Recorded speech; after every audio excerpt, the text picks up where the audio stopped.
Hello, this is the Bits vs. Bytes podcast. I'm your host, I'm Grigic, and today with me is Paul Manuel from Dept. You're one of the founders of Dept, right? Yeah, you're right. Welcome. I want to start off with a little bit about your background. So could you tell me how you started Dept? Actually, it was TomTom before that, right? And could you tell me how that started and how you got started Definitely.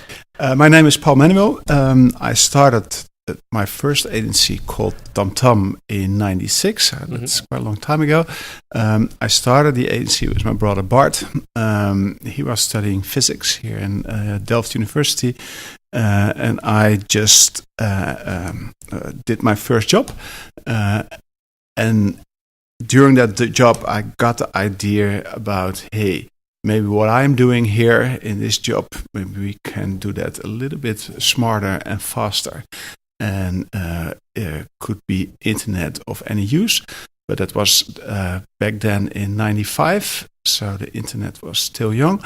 And the internet was just starting to grow, but mainly within the university. So Bart was studying physics, using his Unix computer and using the internet technology to communicate, to do, things for his study. So I asked Bart, could we do business within internet technology? And we sorted out that we had an opportunity to sort of the first idea of e-commerce, but back then there was no term for that. There was no e-commerce, so I was doing business on the internet. So we started off in January '96. Okay, that's been a while then. It's almost... It is. It's January 2019, so that's pretty much 23 years, right? You're right, yeah. A long time when you think about it. That's quite a long time, yeah, but still enjoying it very much. Yeah, so you mentioned your brother was studying at the University of Delft. Is that because he has a technical background, or how do I see that? Yeah, he definitely has a technical background as a physics student. But yeah, he learned, of course, by practicing technology. So the first 10 years, I was, at that time, very much involved in the sales, and Bart was doing the development. Yeah, so the actually creating the web shops, if you can call it like that, at the moment. Yeah. Why e-commerce in the beginning? Well, the idea was e-commerce, but we did not start off as an e-commerce company. We started off as a full-service agency. But back then, the term of full-service agency was not invented yet. Yeah. So, but we were, a web agency, internet agency. That sort of name was used back then, and clients with a need for communication on the internet, we help them out with the normal things like the websites, intranet, so environment where people can work together. So that's it, but mainly websites. That was our core business. Oh, very cool. And looking at the company has come a long way from that, of course. How would you describe what you do right now? So what do you do, what you try to provide as a service to your clients? It's still all about digital. So that's the core business, and it's still about the need of our clients. So we help our clients to make sure that their customer experiences and their customer touch points are the best they can get. So their clients are happy clients, and they help them out as good as possible. Mm-hmm. And is that that's still in the website kind of environment, right? It's a little bit broader because we have seen that if brands will help their clients or service their clients as good as possible, you need to integrate all their digital touch points. So it's from brand and advertising, it's SEO, making sure that they can find what they're looking for on Google. SEO, it's the platforms, it's the commerce, it's the data behind. So it's all the elements you need to serve your clients as good as possible on the internet. Okay, and what kind of clients do you have? So what are kind of the types of clients that usually go to you? Well, it's a bit of a mixture, and we are super happy with that. So normally the size of the clients, of course, of the size of our agency is a little bit bigger, but it's upper mid market and the big brands. Yeah, yeah. And is it always what kind of question do they come to you with? Is it that's of course very broad, but is it almost when you look at maybe the bigger brands or whatever, is it almost always the whole package, or is it kind of just I want to redo my website or something like that? Yeah, you're right. It could be the whole package. Yeah. But we are very happy to help our clients with a specific need on data or a specific need on technology or on creativity. So we are very happy when we can serve our clients with an integrated service package. Mm-hmm. But we are totally fine if it's only one element. Yeah, and maybe they want to get better search results on Google or whatever. Yeah, we are very happy to help. Yeah. And when I look at your company, because I look at it from the outsider's perspective, of course, I've seen a lot of companies join your kind of Dept formula, as I can call it. Yeah. So I would like to dive into that a little bit more about that strategy. So how did that come about? Because you, as you said, you started as a full service internet agency, actually, but there are a lot of companies that are joining you that are, for example, specialized in SEO or whatever. So what was the kind of reasoning behind that strategy? Well, we have seen that although the name was full service internet agency, you are, if you zoom in, you are not full service because you miss out of different specializations. Mm. So our idea was if we add different specializations to the mix, we just go stronger and could help our clients on a broader spectrum of their digital service need. And we've seen if we combine data, creativity, technology, we are just smarter and can provide our clients with better solutions. Yeah, so how many companies have joined your formula since you started this kind of strategy?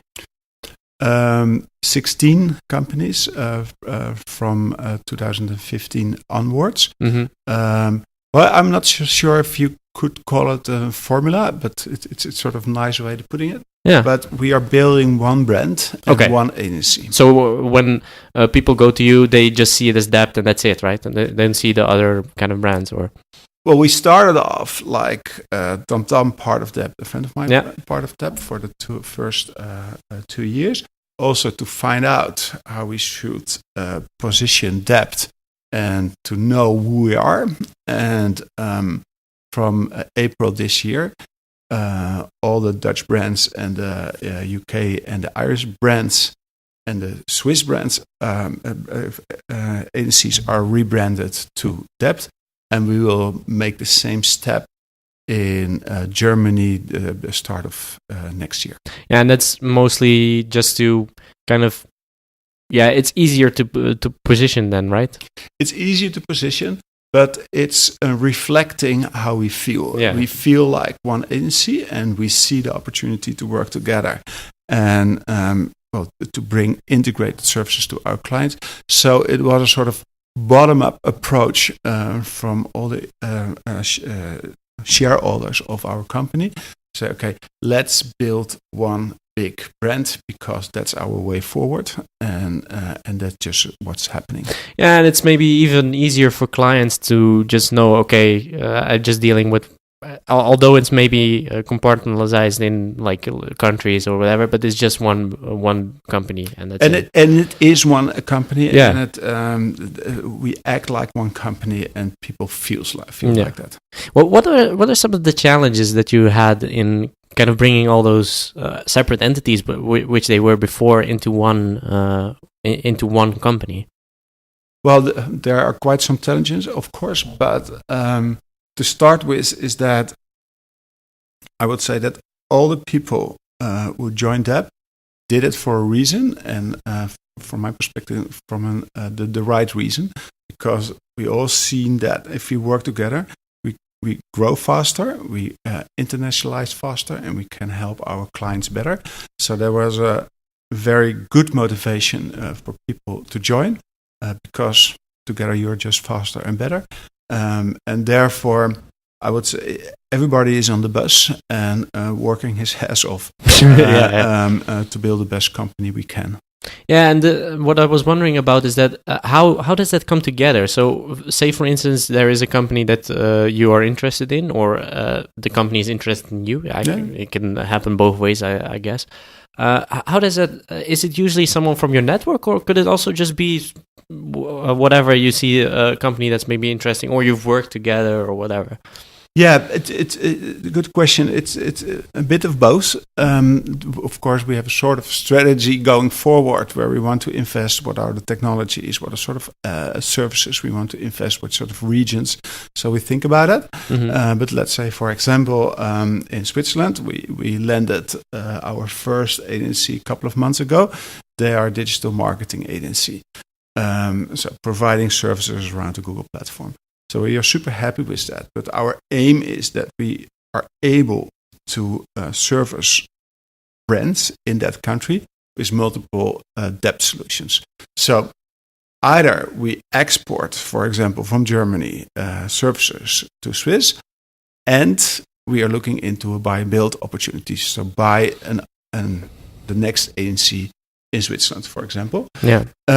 So we think about, okay, what sort of agency do we think our clients need, and what sort of agency we think makes sense for us as well.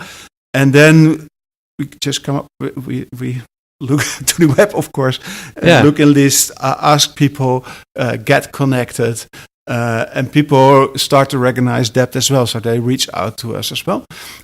So we just start conversations and see if there is a mutual match, and if the guys and girls on the other side and from our, do we like each other? Could we see this work not only for a year but also for the coming years? Is the culture fit okay as well? Exactly, the culture fit is a very important thing, and you asked a question about how is it difficult to integrate. Well, it's not easy, but it all starts. Who are getting integrated? So to make sure that we start with the right people, and these people also like our sort of culture. That's the beginning of their journey, and we have to do that right. So the first talks, the first conversations in the buy and build process with the agencies, these are very important talks. Yeah, because you mostly, I think most of those kind of things, of course, there is a financial part to it, but I also think that a lot of it goes on feeling, right? Feeling if this this kind of agency that you want you to join, it has to fit. And I'm wondering how you kind of determine that. So how do you determine if the fit is all right? Well, it to take time, and just if we have the possibility to visit their office and have a proper conversation, and not only talking but also listening and ask questions and see how they interact together, and you get a strong feeling about, because we are experts in our field, so we know if they understand their business as well. Exactly. So, and if we do not have the feeling, we just run away. They have to be market leaders or on par with their services.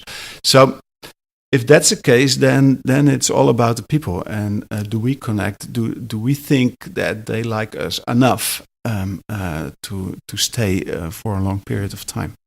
Okay, and what was interesting to me in that sense is that when you listen to it, it sounds a lot like hiring someone, right? It sounds like it's a little bit different, but I think you're absolutely right. It gives you it's more complex because there's a company behind it, and you're not only hiring one guy or one girl, but you're right. Our industry is the agency industry. There are nothing more than people. So you're kind of right. It has a lot to do about hiring, because then it's also, do you connect, and do you think that the guy or girl joining add value to the company, and they want to will work. stay for a long period of time because they can learn, they can experience, they like the culture. That's what you have to figure out. Yeah, and I think that when you look at it that way, it's interesting for the company joining as well, because they can maybe grow in other directions that they didn't work in before. That's definitely working out, and what you see is that you normally all the agency we join grow considerably in the client size, and the sort of work they can do for client. It's the learning curve for all the people involved is just faster than before because you're so much connected to different people, different experiences. Also, the work you are able to do for the clients is just more difficult. It's more complex. So, at that sense, it helps a lot with the learning curve. And if you ask the young, bright people in our company, what do you like about working in an agency? It's 9 out of 10. Learning is one of the first things they will mention. Yeah, and that's what I've worked at some digital agencies before, and that's what I noticed as well. Is that you get a very diverse type of kind of clients and projects that you can work on, and that's also the main way to learn, in my opinion, is to see a lot of things. And especially what I've noticed is that I've joined Mirabeau before. I was maybe 19 or 20 at the time, and for me it was a kind of a good learning experience because of the size, of course. I mean, the size of the company, but also the size of the clients, and seeing all kinds of different type of projects. And I think that a good first step for a lot of people, not only within hosting, which was my kind of background, but also the designers and stuff like that. You need to kind of have that in the first few years, I think. We see ourselves also as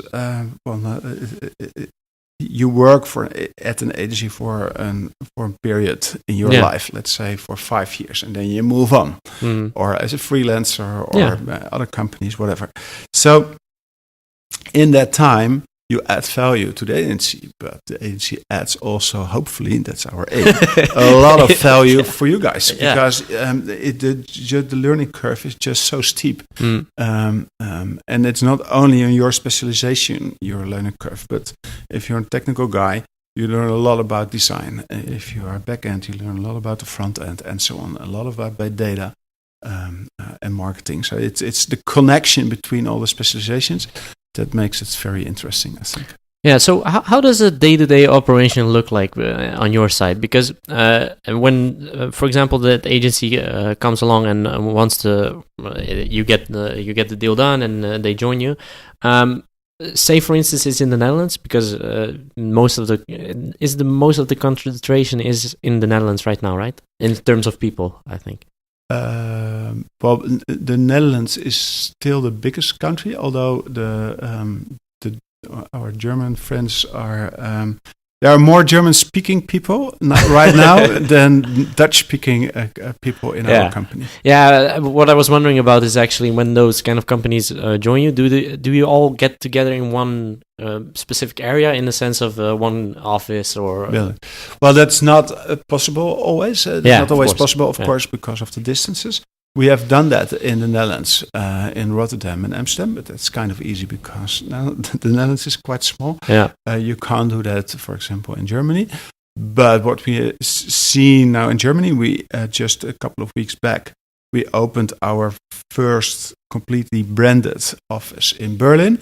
And I think it's there are over 120 people working at that office now. Really? And it's expanding rapidly. So 3 agencies joined one office, as we did in Amsterdam and Rotterdam. So that's our way forward. And we will see where we can do that. But you can think about Hamburg or Cologne.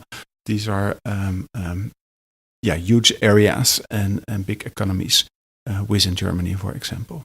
Yeah, what I was wondering about when we talked about culture a little bit as well is that what I've noticed is that when you have certain locations between, I've had it, as I said, in Mirabeau, we had kind of an office in Rotterdam and office in Amsterdam.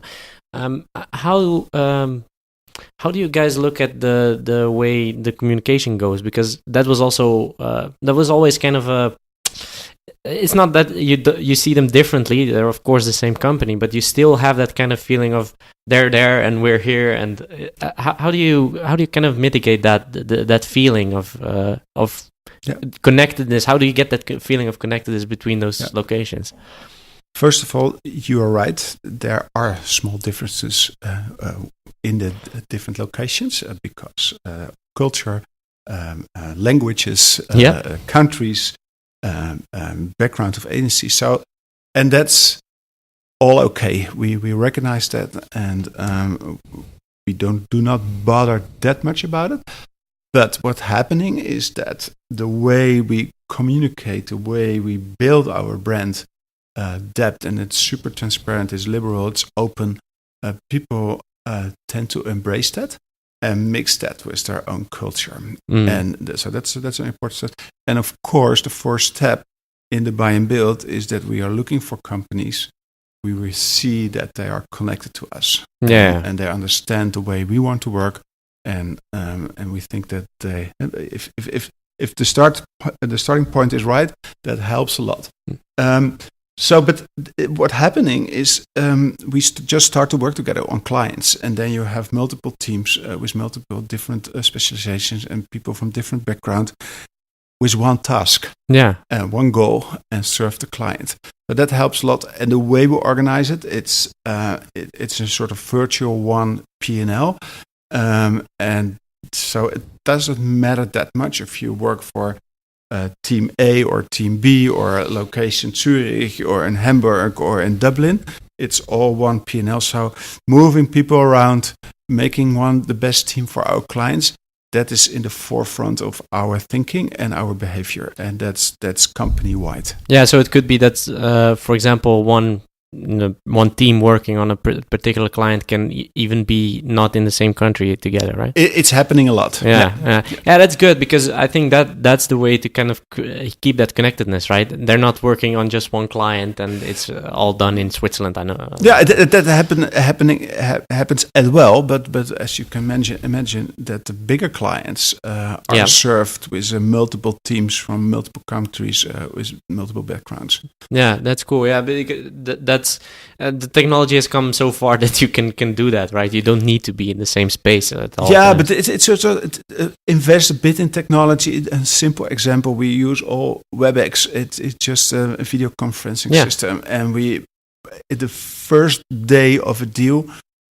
even before signing, we bring in the WebEx.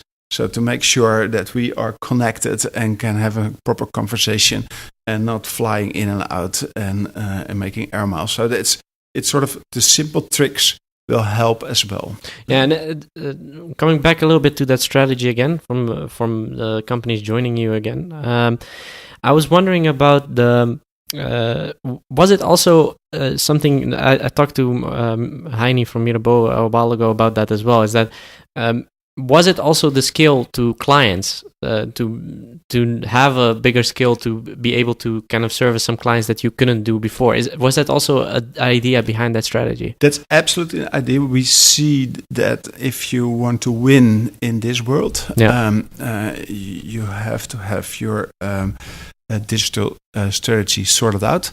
And because of the complexity of the strategy, you need an agency who could serve you on multiple services. Otherwise, you are not able to get the best out of it. And, I was what I was wondering about as well is that why this route? Because the other route could be something that Mirabeau has done as well. Is that they found a bigger company that kind of bought them. Yep. And why this route? Why this kind of kind of buy and build strategy? But there are multiple routes, of course, to get somewhere. To get to your goal. But I think we just set a different goal than Mirabeau did. And for us, this is a more interesting way to go forward because we are on the driver's seat and we are able to form a company we think is the best company you can think of.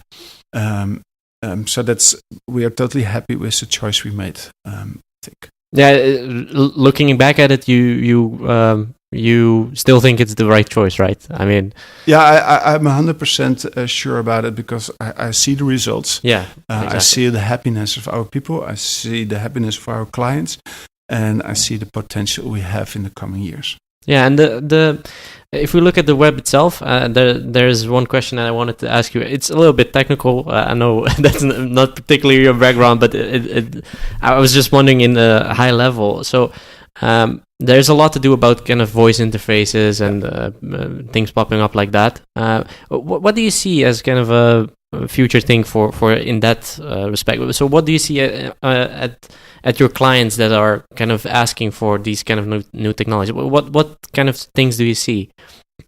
Well, I agree with you. This is a very important way of connecting to your clients for the big brands, and to add services and help your clients out, so to say. For us as an agency, we support our clients heavily on that, and it could be of voice, but it could also a chat interface. It could be a combination of all. We support it. We build the platforms for them. We integrate it. We make sure that it's all data driven and machine learning behind it to make sure that every day people use the interface. It's getting smarter and smarter and smarter. So I think we have a big role as an agency in all these new technologies and interfaces, because we understand from our backgrounds and our passion how people connect to each other. And it doesn't matter that much if it's a screen or a voice or a chat. Yeah. It's all digital and it's all connecting to people. Yeah, that was one of the questions I asked Heine as well, is that will there even be websites anymore in the future? I don't know. I mean... Yeah, me either. I don't know that they are still there, and I think they're still there for a few years. I think. Yeah, but I think that of course you should be at the forefront of the technology, and we are, and building service platforms for big brands, and big brands enable to serve their clients on business, on commerce, on transactions, etc., as good as possible. It's super important. Yeah. Look to you if as a consumer, how you behave.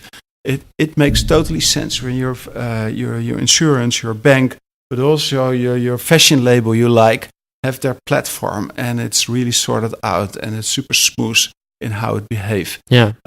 So that said, if it's voice or chat or a website or whatever interface, it's their platform and their service environment and their transaction environment. So there's still a lot to gain. Yeah, and then you mentioned platform there, and I think that's the key here, is that it's not just one thing anymore. I mean, before it was just the website, right? And now it's the whole experience around it. So you're absolutely right. Customers are more and more demanding, of course, and there are more possibilities. So therefore, to work with an integrated agency who can help you with the content, with your marketing, with your platform, that makes totally sense. Yeah, and I think that's one of the key points for a client as well, is that I think that they will hire an agency like yours to also give them some inspiration as well from other projects that you maybe do, to say, okay, maybe you can do this as well. We learn a lot from our clients as well, because they are specialized in their field, and so we truly have to listen to our clients and to think as they think, and add creativity and experiences from different verticals, different sort of companies, different sort of organizations, and that's inspiring. And that's so to add that to the mix and combine it with truly understanding about the business of our clients, and to add different ideas and possibilities that could make it fly. Yeah, I have a quick question, and I think it's a little bit difficult to sometimes get to what the real point here is. what I wanted to ask you is, because you're pretty much a really experienced entrepreneur. I mean, you've been in business for 23 years and still growing. And I was wondering, what if you could give some advice to someone that's starting out, so someone that's starting their own company or want to start out, what is kind of the key advice that you would want to give to that person? It's a really difficult question. It's a quick question, but it's a difficult one. What would that be? Yeah, of course I know the questions. This question, you're right. It's sort of hard to answer because you can say, yeah, I'm an experienced entrepreneur. Maybe you're right, but only in my field. Yeah. If you ask me to set up a product company or a real estate company or whatever, I have totally no clue. Yeah. I really don't know. Yeah, so it's always sort of hard to generalize it and say, yeah, you have to this and that and so on. Okay, starting an internet agency. Well, I think keep it simple and understand what you're doing and how you earn money. Yeah. So keep it for ourselves. We've had to focus on being an agency, and being an agency is something different than running an e-commerce business on the internet. It's also different to be a product company. Yeah. So it's our business model is a service model. So we sell knowledge by hour. That's sort of the simple. Yeah. So of course, have a understanding a good understanding about what your business is and why people want to pay it, and keep that sort of clear and simple as possible. I truly believe that, and do something what you like. And I think for me and Bart, we were lucky that we could do it with the two of us. I think that's sometimes what I see with entrepreneurs. It's not so easy when you have to do everything by yourself. Yeah, it could be a little bit of a burden, and to do it with the two of you, that could help and get you a little bit more relaxed. Yeah, I've seen that before, or at least I see that a lot now, is that almost every startup is not started by one person. It's really interesting to see that it's mostly, in most cases, it's kind of a combination of people. So a combination of someone that can do business and knows how to do sales, and also someone that does the technical part and actually. I see that as well, and I believe that's the way forward. One guy or girl is not a company. It's just one person. It's just one person. Yeah, and I think I truly believe that's also the case, and a passion is one thing that's also comes up. If you really believe in this idea that you have, it will probably with a lot. That helps a lot, of course. But please be realistic. Yeah, of course. About your idea, and to make sure that you can make a living out of it. Yeah, because otherwise it's a hobby. It's nice. Yeah, but, because you started out small as well, and then grew and grew and grew, and take the next step and the next risk, maybe. But that had a lot to do about what I truly like is to be an entrepreneur. I like the entrepreneurial part of the business. So I'm not a technical guy, so I like the sales part and the entrepreneurial part. So therefore, that helps also in your development of the company. Yeah, exactly. And what you said about the kind of focusing on what you're actually doing is also a thing, because what happens a lot, I feel, is that a startup starts and they see, okay, we're not getting clients, or it's not working, and then they start to do something else that they didn't even envision doing, right? Yeah, I'm not an expert in startup, but to do it right, I know it's difficult, and especially when you focus on a product, and most of the real startups are focusing on product. I think that's a good thing, but that's not an easy thing. Yeah, and there's one last question to wrap it up, because I always ask this question at the end. What are you most proud of since you started?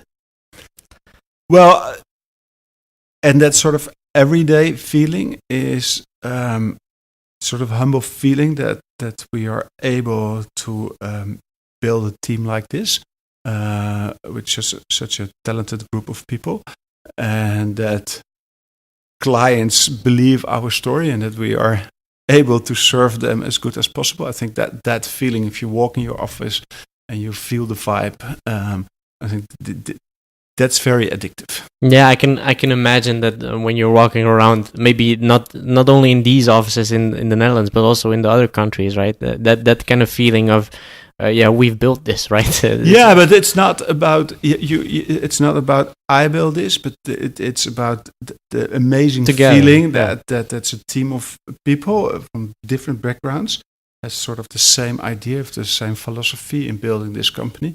And being part of that, I think that's a very, very strong feeling. Very cool. I would like to end it on that. And where can people find Dept on the internet?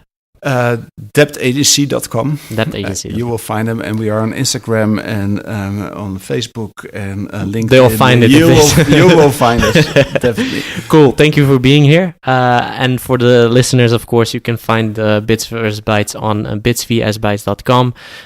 We're on all major platforms, so on Spotify, Stitcher, iTunes, everywhere. And you can follow us on social media. It's all Bits vs. Bytes on Instagram, Twitter, and LinkedIn. I'd like to thank you for listening, and until next time.